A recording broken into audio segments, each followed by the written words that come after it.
ಎಷ್ಟು ಜನನ ಅಂತ ಕಂಟ್ರೋಲ್ ಮಾಡ್ತೀಯ ಮಾವ? ಹೆಣ್ಣಿನ ವಿಷಯ ಅಂತ ಬಂದಾಗ ವಿಷಯ ಅನ್ನೋದು ಕಾಡ್ಗಿಚ್ಚಿನ ಥರ ಹಬ್ಬುತ್ತೆ.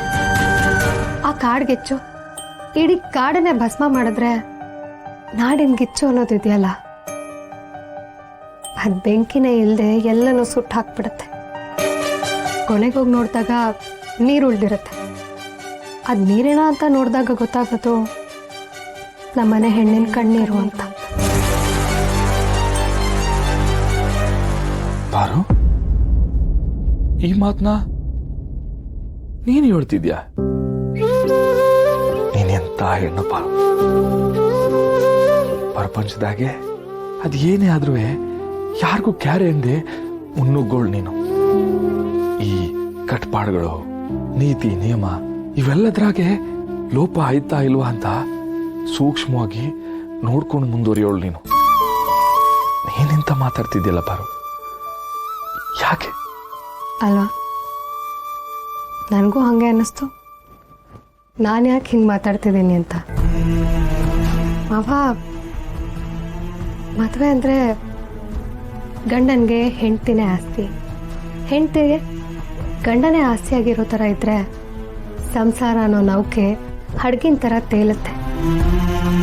ಆದರೆ ಯಾವುದೇ ಗಂಡಂದ್ರು ಸೀನನ್ ಥರ ಮೋಸ ಮಾಡಿ ಇನ್ನೊಂದು ಹುಡುಗಿ ಹಿಂದೆ ಹೋಗ್ತಿದ್ದಾನೆ ಅಂತ ಗೊತ್ತಾದ್ಮೇಲೆ ಆಗ ಸಂಸಾರ ಅನ್ನೋ ನೌಕೆ ಬಿರುಗಾಳಿಲಿ ಸಿಕ್ಕಿ ನೋಡ್ತಿದ್ದಂಗೆ ಮುಳುಗ್ ಹೋಗುತ್ತೆ.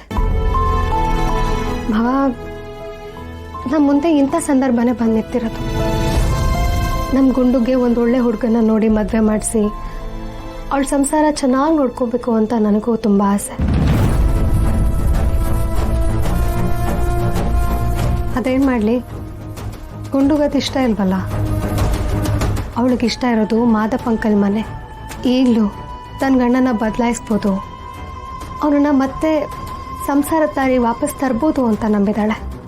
ಅಣ್ಣ ಒಬ್ಬ ಹೂ ಅಂದ್ಬಿಟ್ರೆ ಸಾಕು, ಈಗಲೇ ಗಂಡನ ಮನೆಗೆ ಓಡೋಗ್ತೀನಿ ಅಂತ ಕಾಯ್ತಾ ಕುತ್ಕೊಂಡು ಅಳ್ತಿದ್ದಾಳೆ. ಇಂಥವ್ರಿಗೆ ನಾವೇನೇ ಮಾಡಿದ್ರು ವ್ಯರ್ಥ ಮಾವ. ಇಂಥವ್ರಿಗೆಲ್ಲ ನಾವು ಅವ್ರ ಊಟಲ್ಲೇ ಹೋಗಿ ಅವ್ರ ಜೀವನನ ಸರಿ ಮಾಡಬೇಕು. ಹಂಗಂತ ಆ ಮನೆಗೆ ನನ್ನ ಗುಂಡುನ ವಾಪಸ್ ಕಳ್ಸಕ್ಕಾಯ್ತದ ಪಾರು? ಹಂಗಂತ ಎಷ್ಟು ದಿನ ಈ ಮನೇಲಿ ಇರಿಸ್ಕೊಳ್ಳೋದಕ್ಕಾಗತ್ತೆ ಮಾವ? ನನಗೆ ನನ್ನ ನಾದ್ನಿ ನಮ್ಮ ಮನೇಲಿರೋದು ನನಗೆ ಖುಷಿನೇ. ಆದರೆ ಅವಳ ಜೀವನ ಪರ್ಯಂತ ಇಲ್ಲೇ ಇರೋ ಥರ ಆದರೆ ಅದು ಸಂತೋಷ ಆಗಲ್ಲ, ಸಂತಾಪ ಆಗುತ್ತೆ.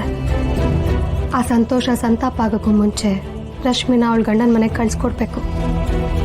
ಇನ್ನು ಎಷ್ಟು ದಿನ ಅಂತ ಈ ಮನೇಲಿ ಇರಿಸ್ಕೊಳ್ಳೋದಕ್ಕೆ ಸಾಧ್ಯ ಹೇಳು? ನನ್ನ ಉಸಿರು 7 ಗಂಟೆ ಇರ್ತಾಳೆ ಬಿಡು ಪಾರು.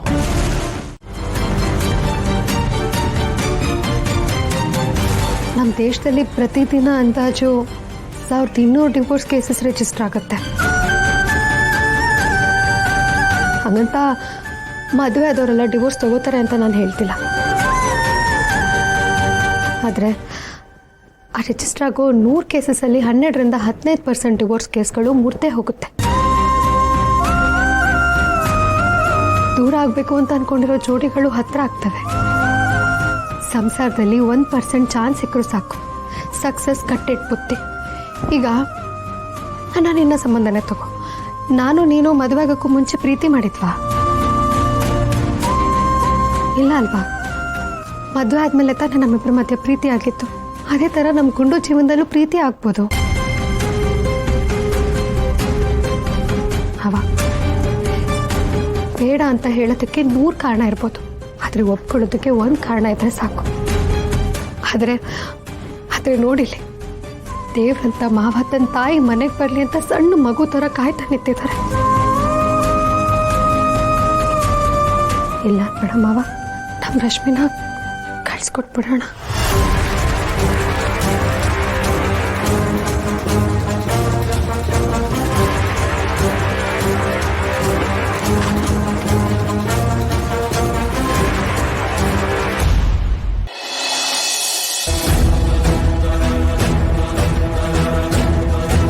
ಇನ್ನೂ ನಂಬಿಕೆ ಬರ್ತಾ ಇಲ್ಲ ಅಲ್ಲ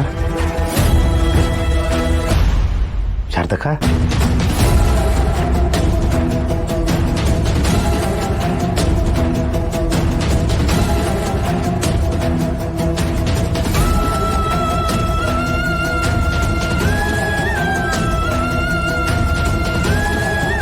ಹಳ್ಳಿ ಜನ ನಾಲ್ಗೆಗೆ ಬೆಲೆ ಕೊಡೋರು, ಮಾತಿಗೆ ನಿಲ್ಲೋರು.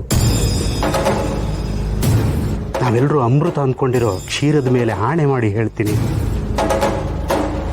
ನನ್ನ ಸೊಸೆನ ಅಂದ್ರೆ ನಿನ್ನ ತಂಗಿನ ಅವಳಿಗೆ ಯಾವುದೇ ನೋವಾಗದೇ ಇರೋ ಹಾಗೆ ನಾನು ನೋಡ್ಕೋತೀನಿ.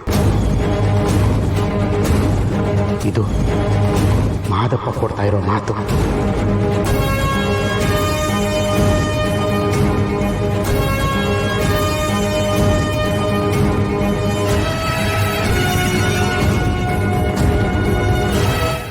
ರಶ್ಮಿ ಅದಕ್ಕೆ ಆಗಿ ನಾನು ಹೇಳ್ತಿದ್ದೀನಿ, ಸೀನನೆ ಗುಂಡುನ ಹೆಂಡತಿ ಅಂತ ಒಪ್ಕೊಂಡು ನಿಮ್ಮ ಮುಂದೆ ಬಂದು ನಿಲ್ಲೋ ಥರ ನಾನು ಮಾಡ್ತೀನಿ. ಇದು ನಾನು ನಿನಗೆ ಕೊಡ್ತಿರೋ ಮಾತು.